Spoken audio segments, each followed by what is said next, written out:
당시에 땅에는 네피림이라는 거인족들이 있었는데 그들은 하나님의 아들들과 사람의 딸들 사이에서 태어났으며 그들은 용사이며 명성이 있는 사람들이었더라. 엄청난 크기를 지닌 인간과 유사한 존재들인 거인들은 많은 고대 기록들에 등장하고 성경에서도 등장합니다. 많은 기록들에서 거인들은 인간과 천사 사이에서 태어난 존재라고도 합니다. 1902년 뉴욕타임즈의 한 뉴스가 화제가 되었는데요. 그 뉴스에서는 멕시코에서 거인족의 뼈들이 발견되었다는 내용이었습니다. 또한 아프가니스탄과 인접한 중국 지역에서는 오래전부터 식인 거인에 대한 이야기가 있습니다. 이 지역들은 아직까지 발달된 문명이 도달하지 않은 곳으로 그곳에는 아직까지도 거인족이 존재할 수 있다는 말도 있습니다. 2016년 리차드 샤오는 중동에서 발생하고 있는 비리들을 고발하기 위해 닥터 제이의 라디오 쇼에 출연했습니다. 이 방송이 끝나고 나서 리차드는 중동에서 벌어졌다는 한 가지 놀라운 제보를 받게 됩니다. 제보자는 2002년 아프가니스탄 전쟁에 참여한 군인이었으며 그는 아프가니스탄에서 실제로 살아있는 거인을 총으로 죽였다고 실토했습니다. 그러나 군대 상부의 압박으로 인해 지금까지 비밀을 지켜올 수밖에 없었다고 합니다. 리차드는 이 제보를 듣고 소스라치게 놀랐다고 합니다.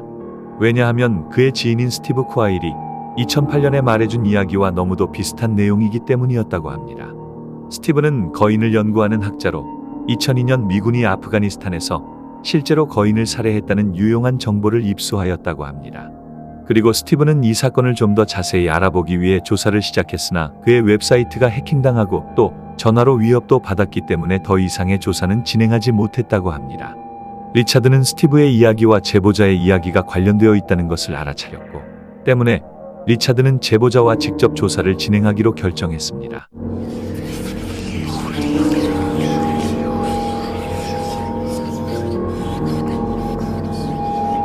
저는 정말 감당하기 힘든 일을 겪었습니다.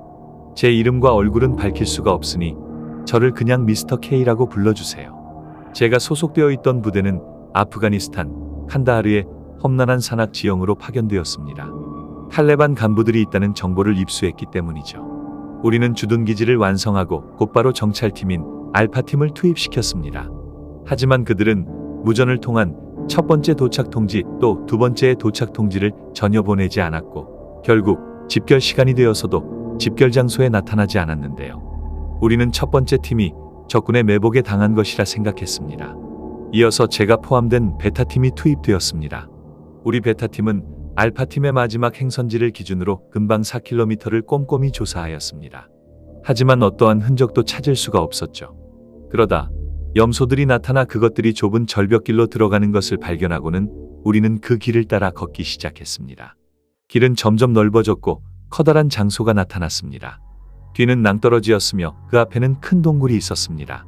그런데 동굴 앞에는 수많은 뼈 조각이 아직 살덩어리가 남아있는 채로 널브러져 있었죠. 그리고 알파팀이 사용하던 군사 장비와 부서진 무전기도 주위에서 발견되었습니다. 우리는 긴장하여 곧바로 전투태세를 갖추었습니다. 부서진 장비와 함께 널브러진 사체들을 본 우리들은 야생동물의 습격이라고 추측했습니다. 그 순간 동굴 속에서 무언가 나왔는데 다름 아닌 사람이었습니다. 자세히 보니 거인 같았죠. 그는 3에서 4m 정도로 되어 보였습니다. 그는 길쭉한 창과 방패를 들고 있었고 낡은 옷을 입고 있었습니다. 말도 안 되는 상황에 우리들은 순간 얼어붙고 말았죠. 그 순간 동료 데니 거인에게 총을 쏘기 시작했고 그제서야 우리들도 정신을 차리고 사격을 시작했습니다. 하지만 거인의 속도와 힘은 정말 놀라웠습니다. 몇 미터나 되는 거리를 단숨에 점프하여 그의 창으로 댄을 꿰뚫어 버렸습니다.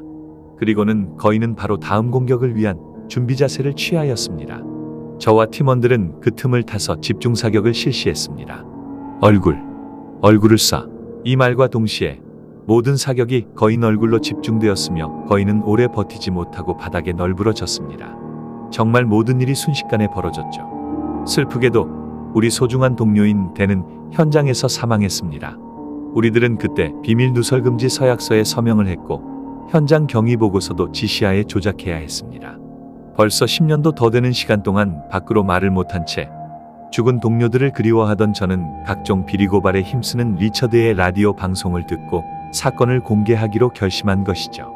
저는 죽은 댄을 위해서라도 진실은 반드시 밝혀져야 한다고 결심했습니다.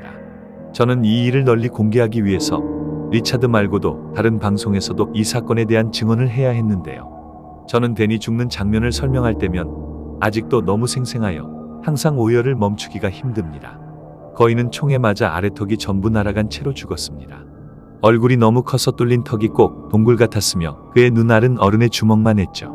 지원 요청을 하고 헬기가 도착했지만 낭떠러지 근방이라 착륙을 할 수 없었고 운반용 네트만 헬기에서 지상으로 떨어뜨렸습니다. 우리는 거인을 그물에 담아 바구니에 실은 뒤에 헬기와 연결해야 했는데요. 거인이 정말 무거웠지만 그보다도 그 악취가 정말 심각했습니다.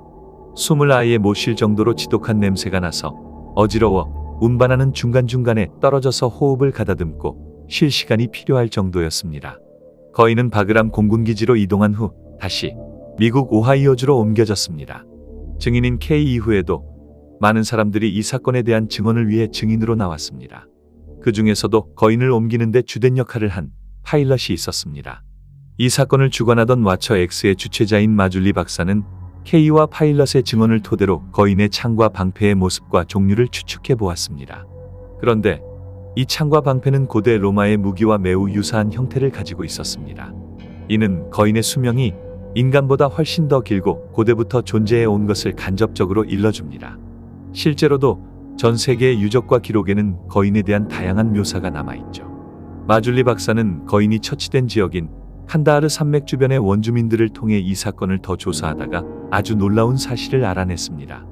아프가니스탄 원주민들은 거인의 존재를 이미 알고 있었으며 더하여 거인들을 산의 신으로 숭배하고 있다고 합니다. 마줄리 박사가 거인이 언제부터 존재했는지를 원주민에게 물었을 때 원주민들은 그들은 아주 오래 전부터 존재했다. 우리는 그들에게 사람을 제물로 바쳐왔다. 라고 대답했습니다. 실제 그 사건이 있었던 그 동굴 주변에 오래된 많은 뼈 조각들은 사람들의 것이었습니다.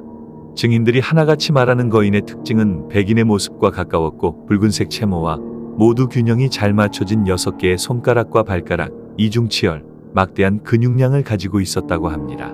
그 외에도 많은 증인들이 증언을 했는데요. 그 중에서도 K가 말한 사건과 관련하여 추가적인 작전이 있었다고 하며 그 거인을 생포하기 위한 미군의 작전에 참여하여 거인의 존재를 직접 확인한 증인의 증언도 있었습니다.